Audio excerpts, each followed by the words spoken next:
At least for me, it was still recording. Okay, we have it. An official welcome. I'm gonna start slowly as people still join till we are doing the intro and all that. Thanks so much for joining me today at the March community call from Interledger Foundation. It is a celebratory month, and we did want to take this opportunity to share more about the work of women in the whole ecosystem from Interledger. It is the theme for this call, and I'm very thankful to see so many lovely faces joining today to learn more about it. As the first part of the community call, we go through updates from the Interledger Foundation side, and we have two blogs that we wanted to mention outside, especially the first one being an initiative to put into the spotlight the work we or our ecosystem, again, our partners do through village banking, stockholders and saving and credit cooperatives. It was literally launched on, the article was posted on March 8th. I am not that strong in social skills to know if it's still good or not to post on weekends or Saturdays. So if you might not see it yet, go ahead and check the article, go over it and learn more about it. It was also a really interesting talk at the summit we had last year. And for me, it was really eye-opening how much impact the work in such environments bring. The impact was something that I was not familiar with, and it literally helped me, build up a bit more knowledge around the situation. And the second one is written by our colleague Timea about a work week that we had at the beginning of February in Cluj-Napoca, Romania, especially at our partners Breakpoint, more on status for all the projects that they are involved with and planning the year ahead more concrete.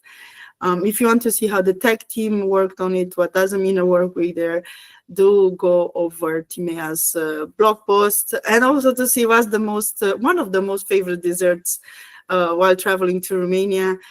Definitely check the last picture of the blog there. Going to the grant section, and we do have lots of news there, and I'm excited for what's coming next. Julia, want to share more with us? Okay, sure. Thanks, Iona. Hi, everyone. So from the program side, I just want to announce that the Digital Financial Services Grant opportunity is now open, or has been open from March 3rd, and will be accepting applications up until April 4th. And for those who are not familiar, the Digital Financial Services Grant is one of our grant programs that we offer and work with entities that have an interest in developing inclusive digital financial services. We offer two-track opportunities for funding. We have the unlocked and we have the enabled. I think Tiffany just dropped the link in the chat, which takes you to the announcement, which has all the details, the application guide to support your application if you are interested. And one of the things I want to mention is that we do have a tech Q&A session coming up this Friday. Having reviewed all the materials for the grant, if you have questions or if you want to learn more about the ILF technologies, you can RSVP for that session. And lastly, it was mentioned in the last community call that our Next Gen Higher Education grant is open. We are still accepting applications via that program. That goes up, I believe, until October. So we'll remind you every month about that program. If we don't have educators on or persons within the academia sector, we ask that you share it to your colleagues if you have friends, relatives, families that are in that space that may have an interest in that grant program. Thank you. Thanks, Juliet. It's really good to remind people about what's still open, not only when it opens. So thanks so much for joining and added discussion, details about it. And I do want to encourage people to join the Tech QA on Friday.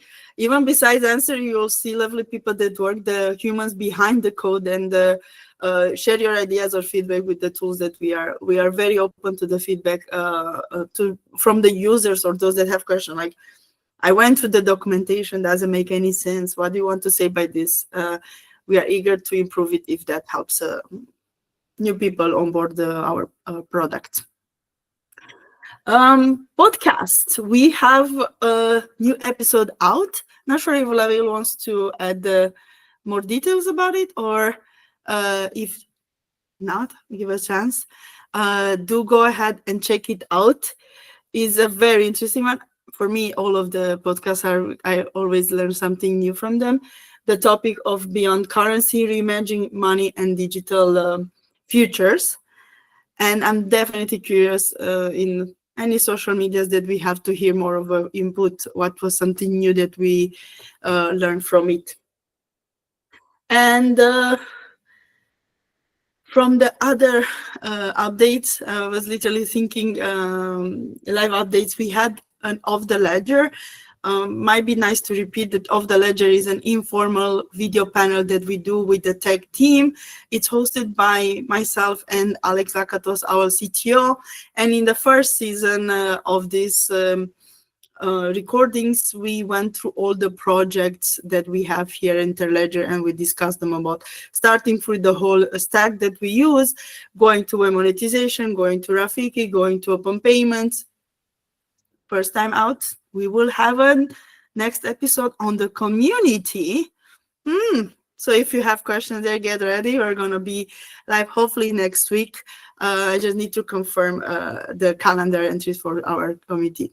So the episode in February was with Max and Sarah, more on open payment, something that is literally broadly used and can be adopted even outside of Interledger Foundation. Give it a play and let us know how you feel about it. Even ask more questions in the chats in social media or towards us. More than happy to reply to those too. We have some upcoming events. As mentioned, Off the Ledger is next week. We'll post about it at the beginning of the week, specifically day and time. And we do have Digital Financial Services Grant this Friday. I think Tiffany already shared in the chat the link for it. Feel free to join or even prepare some questions ahead of time if you want, and send them over. And we are more than happy, we as the whole tech team, to reply to them. Going to some new updates from the testnet. I use the short version, the test network. I do invite Timea to give us the details about that. Yes, hi everyone. So we decided to give you an update on what's going on with test network. I will share my screen. And please let me know if you see it. I think you do. Yes, it's coming, yeah. Woo. Ernie, always a pleasure to see it. Ernie is always a pleasure to include in our slides, so we will continue doing that. Yeah, so let's see some of the updates. I will be short. Let's do a happy dance because KYC on the test environment has been scaled down. I will, on the next slide, I will show you the difference between the previous KYC and the current KYC. I do have to thank Tadej for this because he was really the one who helped out to be able to give you this great news today. And also, we have been doing some transaction view improvements with a restructured view that's more user-friendly. And we have more details on the transactions, which means that if a merchant name is available, then it will be shown. If the sender-receiver details available, that means name or other details are available, that then they will be shown. Build amount, transaction amount, I will quickly show you in the next slide, in the next two slides, what this means, so you'll understand. And also, again, if the receiver or the sender wallet address is available, then you can send again the funds or refund options available. Let's see the improved KYC, which is on the sandbox environment. So this will be only available on the test environment. We had 5 steps previously. And we now have 2 steps. These 2 steps, just you have to answer some questions about your address, your name, your funds, if you have a salary or not, but no more identity documents, no more liveness check, no more waiting for that message on your phone. So this is a really good improvement. So I invite you to test it out. And if you see anything that's not okay, or you have new feedback, just let us know, because we are listening. So yeah, thank you so much for the feedback to change this, and thank you so much for the people who made this possible. And then for the transaction view improvements, the first white screen is the transaction details on the Interledger cards, where I can show you the merchant name. For example, this is I bought coffee, basically. So the billed amount, the Interledger cards is in euro, and that's why the billed amount is in euro, but the purchase that I made, the transaction amount, was actually in Romanian lei. So this is the difference between transaction amount and billed amount, and now you can see this, both of the values. And we also see if you have receiver name available, receiver wallet address, then it's displayed, and you can send again. It will take you to the send page with the wallet address already filled out, and then you can send some funds again to the person that you already sent to, or refund if you received some payment and you need to send it back. And down here, you can see just a little bit of the restructured view of the transactions, new columns, and more user-friendly view for the list. Okay, and Test Boutique. We also received some feedback here as well, that the dark version for the boutique and the dark version for the test wallet made it so that when you did a purchase on the boutique, it was not that obvious that you got redirected to the IDP page, identity provider page of the test wallet. And when you want to go through the flow of the grant interaction, this is quite important. So thank you for everyone who gave us this feedback, and we decided to make the boutique a default light version. So when you purchase at the boutique, you are using this light version, and when you are redirected to the Interledger wallet IDP page, that will be the purple dark version. So it's more obvious to the user, to the ones checking out the flow, the grant interaction flow, what's happening. So they can check the URL and see that, oh, this is not the same site. So something happened here. So yeah, thank you again for everyone who gave us this feedback, and we changed this so it helps a bit in understanding this flow. And test network future, just a little bit here. So basically, you all know that test network has Rafiki and open payments integration, and we are showcasing here what Rafiki and open payments is capable of. Test network, either the boutique or the test wallet, is in a stable version. So in the future, we are not expecting to do any new major updates. We are expecting to do bug fixes or small improvements coming from your feedbacks.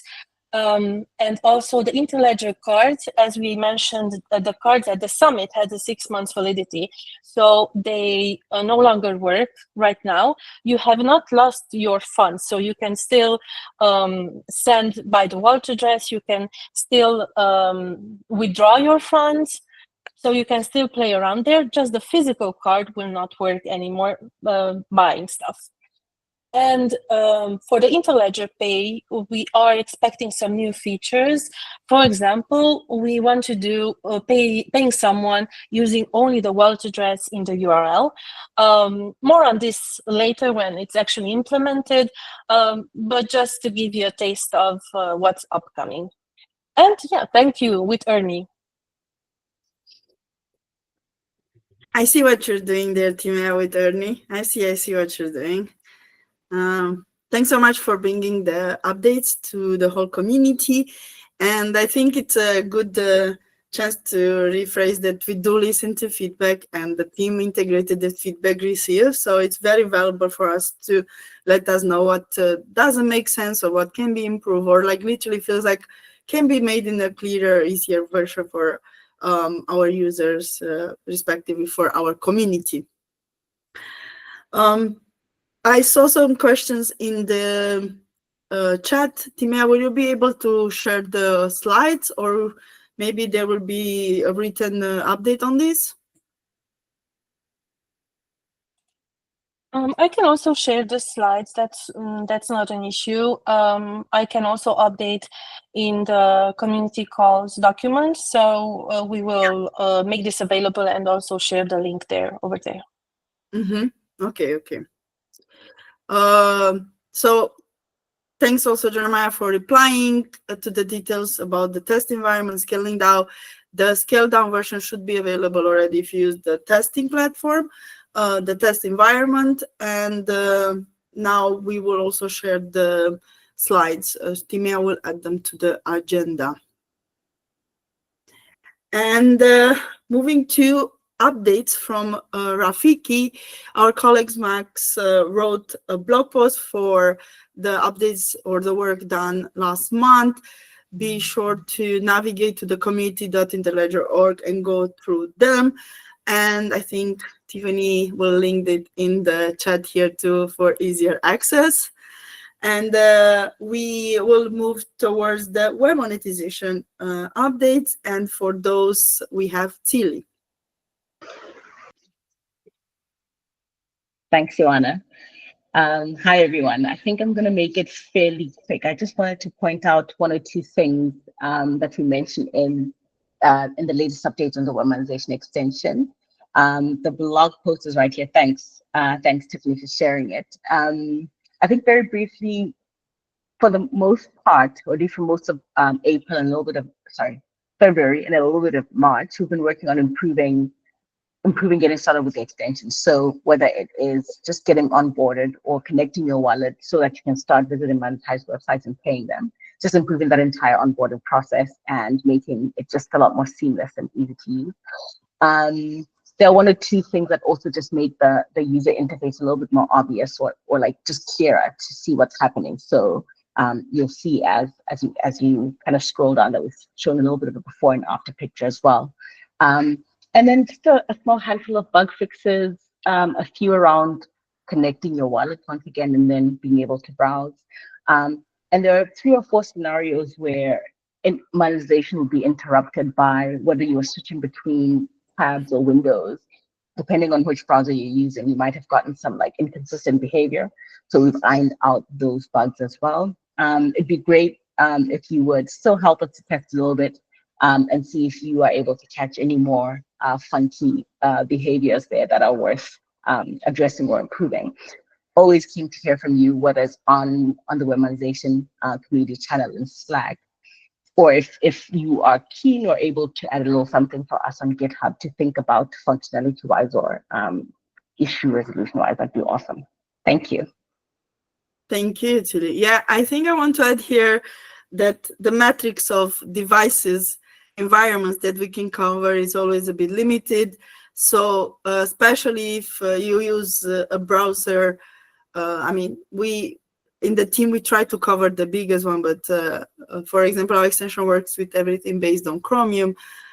So if you have a different type of device, feel free to let us know how it works for you, or even if it's the same browser that we might have tested, a different locale or a different account would definitely make space for different feedback. Hopefully, it will be a good one, but as we are getting closer to also to release the extension, would definitely love to hear feedback from different locales, different environments, different browsers, different device and configuration of laptops/computers.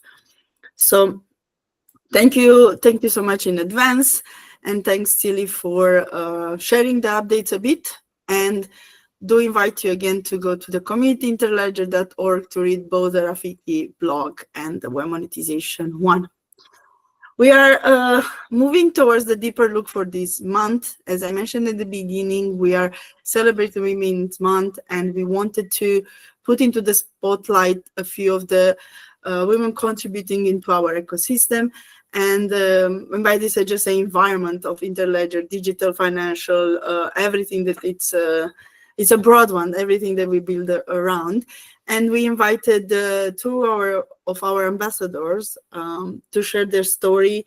And I see now adding the bio there too. But let's learn more about how they arrived in this field, how they choose this, or maybe if the career choose them, because sometimes, you don't choose necessarily, you're chosen by the field around it.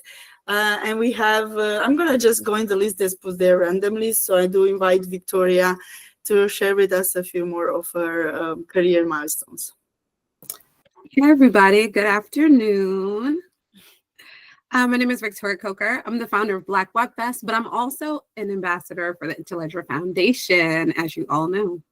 I was going to say, I'm a multi-hyphenate. I don't think I fall under one thing, right? Like most Renaissance women, you got to have a whole bunch of different skills. And so I play in the creative space, also in the tech space, also in the media and marketing space. And when I first was introduced to Interledger, which was, now I don't want to say grant for the web, right? I learned about all the work that they were doing, right? As grant for the web and previous grantee for Black Web Fest.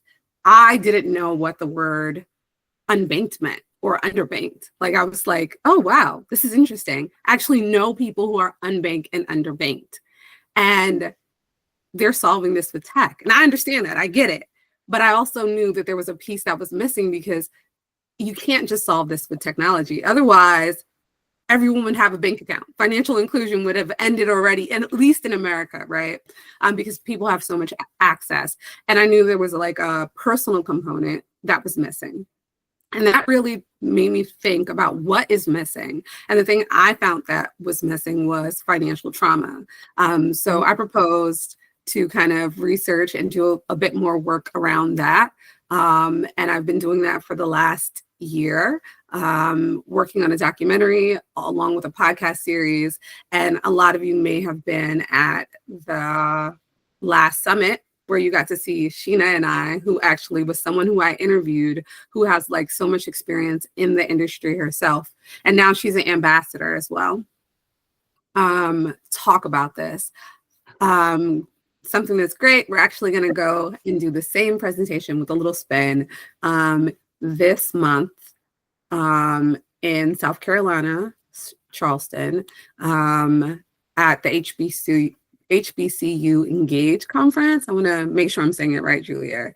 And we'll be speaking to different people at HBCUs, one about why this is important, and then also more about what's happening with Interledger, and hopefully getting some people who would be interested in the grants. So that's really cool, and I'm super excited about that. When I look towards what the future of financial inclusion looks like for me, in America, I'm based in America, I should say that, in the United States, let me be specific, we're in kind of unprecedented times. And we see now more than ever that financial inclusion is important, and really a key to like financial literacy. I think some of the decisions that people make aren't really made because they don't have that mindset. They're not aware of what they need to do. And so to me, I really hope that we get to a place where we can really truly have equity for all. And so that's what I'm really working towards. And hopefully the work that I'm doing is going to show a bit of that. In terms of where to find me, you can find me on LinkedIn, Victoria Coker, and I'm sharing work along the way, and also looking for more people to connect with who would be interested in supporting the work that I'm doing. Thank you. Thank you so much, Victoria. And I do want to echo what Tilly wrote in the comments, that your session and 2024 Summit was so insightful. And truly for me, it's one of the aspects that I love learning about, even working here. In my first summit 2023, I was attending a workshop discussion about the unbanked people in Netherlands, and it was so close to me, and I still didn't figure out that, I was not blinded, but I was not in the situation. I thought, like you said, everyone has a card or everyone, it's easy. And after that, I was like, oh my God, I was so blinded and so naive. And I love to see another perspective, especially on discussing the deserts that United States might have in terms of, because we think, yeah, there are banks everywhere, should work, but there are so many details that has to be considered. It feels like, that's the tech, that when you implement something with if this, then that, and exactly that, do we have a bank? Do we have all the documents? Do we? And yeah, some people have them all and it's easier and it's done for them in a second, but your work considers the other cases when it's not as easy and they still have should be represented and have the right to be banked. Thanks so much for that. Bert, not Ernie, but Bert told me that the videos from the summit will be soon released, so probably we will be able to share the talk in a way, or just to go over the insight you shared. Good luck for the talk in March 25, 26. Will be great, and definitely love to see more of the work coming there. We'll moving to Smitri now. I think that the work that she did as ambassador was also super insightful for us, and the workshop she did in India to teach more people were so insightful. Definitely eager to learn more. Thanks so much, Anna. Hi, everyone. Good morning, good evening, wherever you are. We hear you a bit low. I'm not sure if you can speak up a bit or raise the microphone. I'm not sure if we can control that. Is that better? Bits better, bits. Bit better. Okay. How about now? Maybe I should get rid of it. Sorry. Let's try with that. We have time to try. No, you're muted now. How's that? Is that better? Better. Better. Okay, perfect. Sorry about that, folks. Okay. Hi, everyone. I'm Smriti. I am a lawyer and a digital rights researcher based in India. And like Victoria, I am the Interledger ambassador from the 2024 cohort. And it's a pleasure to, hear, of course, about all the updates, but also get this opportunity to hear about some of the stories behind all the people that I've been interacting with for 2 years since I got into the community in 2023 with the Costa Rica Summit. That was my first introduction, and then applied to be an ambassador, and then got to interact again with people in the 24 Summit, which was fantastic. A little bit about my journey and how I've gotten here is that, so I started off as a corporate lawyer. I'm a lawyer by training. I worked for the few years. And if you know any lawyers, they are very unhappy and very burnt out people. So that happened with me. And then somewhere down that line, I decided to switch towards public policy and started by working just by accident. I happened to know about a project set up by the Indian government where they were working on financial sector reforms. And I ended up working as part of the secretariat for that. Enjoyed that, stuck on for policy roles for the next couple of years, doing a bit of competition policy, a bit of judicial reforms, and eventually found my way, again, accidentally into digital rights and technology policy in the context of a very vibrant debate we were seeing in India around network neutrality. So this was around 2016 to 2018, and I was working with a public research institution, and we got to work with the regulatory authority in India, which was regulating and deciding on net neutrality. And I realized what a challenging and vibrant space this digital rights space is. And I've kind of stuck on since then, working on questions of data protection, privacy, and now more recently around digital public infrastructure, not only what is happening, but really the political economy behind why is some of this happening, who are the actors behind it, what are the interests shaping, these ecosystems. So that's what I do. That's my bread and butter. The project I'm working on, still going on for the Interledger Foundation, is a research project close to heart because it kind of combines my work around digital rights and access with the community that I come from. studying, and I've done qualitative studies, and in the process of writing the report, studying what is the meaning of financial access and inclusion in that community where I come from. It's a remote part in the mountains in India. And really, a lot of people I spoke to in that process were like, okay, so we get why you're interested in this study. Why is someone interested in funding this study? Because this is such an irrelevant group of people in such a remote part of the world that, why is anyone interested in these questions? And that's a big thanks to the Interledger Foundation for finding that something, valuable enough to support, and not really thinking about the impact of the research, because it's not going to have big impact in terms of, number of people or things like that. So big thanks to that. And I'll end with a small personal note of what this research has meant to me is that, very often I do this, and many of us do this, when we think about, privilege and disadvantage, we always think ourselves as the disadvantaged one. It's easy to take on that lens. But I realized in this process and in the interviews, my relative privilege and my relative advantage compared to the context that I'm coming from and the people that I'm going back and speaking to as a quasi insider, quasi outsider. And I think that was kind of eye-opening for me to see that mirror. And so thank you for that opportunity to the team. Thank you for the work done there. And I really understand the struggle when people are like, oh, who cares about some people, or who knows, or we don't, but I think that's the double win of the work done here, because we do consider, and even for us to have access to information about other people doing financial work or inclusion more, and those edges, it's always helpful for everyone. As a tech person, this is what I try to explain people with accessibility issues, because they're, there's a few part of people that use accessibility features. Yes, but if we fix something for that kind of category of people, everyone else benefits of that. And you see this with sidewalks and recline pants, when people have to use chairs and anything, that after that other people use the same, or a runner uses the same, or a mother with a stroller use the same on the sidewalks, even if they are not targeted directly by the accessibility policy around it or the advice that we do. And the same in the digital accessibility. Sometimes, like we were discussing earlier with the light on the pages, just everyone experience is improved while we try to help different categories of people, because solutions bring more users or better experience for all the users all the time. So I think it's very important that the work that you did and the research share, and we are very, very lucky to be part of that. Thank you.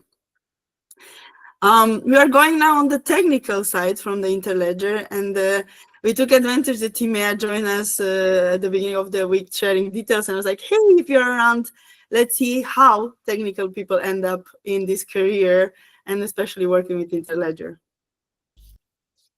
Yes, hi everyone, it's me again. Again, let's start fresh. I'm Timea, an engineering manager at Interledger. I'm managing the integrations team, and also trying to be visible at the community side, because I love just interacting with people from as many backgrounds as possible. And I also dip my toes into development, because it's where I started. I am originally a front-end developer with more than 15 years of experience in the background. How I started in this career path is, I have a little story about this. Basically, I did informatics in high school. I was in a class that did intensive informatics, but I didn't want to continue on this path when I wanted to go at university, because when you ask me what I want to be when I grow up, when I go to work, I always answered I want to be a tourist. So I wanted to go to tourism. But a lot of people around me, my parents, my professors, advised me that maybe the best path to be a tourist is not tourism, and to continue on the informatics path, tech path. And that's why I went to university here in Romania, Cluj, and finished master's, and then started working as a full stack developer, but I quickly realized that front end is where my passion lies. So I quickly started going towards the front end development, and then I had the chance to join this amazing project 2 years ago, where they told me that from zero we can build a wallet, a test wallet, where we can showcase an amazing project already built, and this can help bring financial inclusion to so many people. And that's when I started researching about this and what it means. And I'm very glad I joined the team, because since then I learned so much, not just from the project, but from the people. And that means we are highlighting women today, but I learned from men and women as well. But I do want to mention some women from Interledger that I can say that they also mentored me or helped me or encouraged me while I've been here. And in random order: Sabine, Joanna, Bibi, Sarah, Hujing, Sidi, and of course Erica as well. Uh, Erica, who is actually my sister, so she is also an executive assistant here at Interledger, but she was my greatest encourager, so to speak. So I do owe a lot of things to her. And what can I say to other women starting to be engineering managers or developers? I can just encourage you and say that you have to look for your own opportunities sometimes. You have to open your doors, sometimes the doors that are maybe closed, or just walk to the open doors. Don't be afraid, and research, do some research on the field, and never stop believing in yourself, because that's very important. And what I love about working with Interledger, again, is just the communication and the interaction with so many people from so many countries and so many different backgrounds. And I just love this part. And also the projects, of course, but this whole community is a big positive impact on my career path, I think. So yeah, thank you so much. Thank you, Timea. I will add two spices here for Timea, that even if she's a strong tech person, she still sings in the choir, so she's very creative. Everything goes hand in hand. And if you follow her on social media, she did fulfill her dream to be a tourist too. She's always an inspiration there. She just came back from Socotra, which is like truly amazing place people dream to go. And if you ever meet her in person, do ask her about all the trips she did. So I think there that you became the tourist one way or another, the tourist that you wanted to be when you were a small a girl. Yes, I did become a tourist a lot of times in the year, and also become a tech person as well. So they do go hand in hand sometimes. Maybe next time we hear you also singing. I still miss that. I never saw it, but one day I'll for sure. We'll do a session. Maybe not saying out loud, but maybe we should do follow up on a karaoke session around the summits and everything like that. You should save us there. My voice, yeah, not my strong act, not my strong skill. We'll talk about it. Yeah, thanks so much for sharing. Thank you to all of three of you. Very inspiring, and I do hope that people get encouraged that this is such a diverse career path or field to be working, and everyone has a space and a role in it. Yeah, that conference theory is pretty fun too. I'm trying to make her talk to conferences. I'm not trying. I encourage her. But you putting in that perspective, Jeremiah's comment in the side chat might help her, be the last motivator there for Timea and not only. Thank you so much, ladies, for sharing your story. I'm wondering if anyone else wants to share their path, or even if we have questions for all of them, all three of them, and not only. Oh, yes, vacations. That's true. That's true. Well, it was, for example, the tech team last summit. We were a weekend before the summit for a hackathon. We did work the week between, and after that it was the summit. And one day we did have a hike on Table Mountain, as you know, activity for the team, and also it was kind of that. Was not vacation part was not fully fulfilled, but working in a really nice environment place was definitely checked board there. Okay, so I guess no questions, but anyone wants to share their own path? I think we do try to gather a few more stories around Interledger. Maybe we'll be able to share another article or another material content this month, but do also go through the blog about transforming financial access to village banking, stock wealth and savings and credit cooperatives. Was a truly insightful one. If not, we can end it earlier. We had another piece that we wanted to share, the winners from Hackomania, which was the hackathon that we attended in Singapore this around mid-February. But yeah, it's a bit late in Singapore. The students that won, we were thinking that might join, but unfortunately it's after midnight for them. We did invite them to write their story and my side of article about how it was to be a mentor and helping Alex to judge will be out hopefully tomorrow morning. And hopefully their winner story will be out in a few days too, to read how the experience was for them. Highlight from there is that Alex, our CTO, proposed a challenge around addiction, creating a platform that uses open payments to combat addiction. And we had 13 teams, around 50, 60 people working on open payments to combat addiction. It was really insightful for me as part of the judging and mentoring team.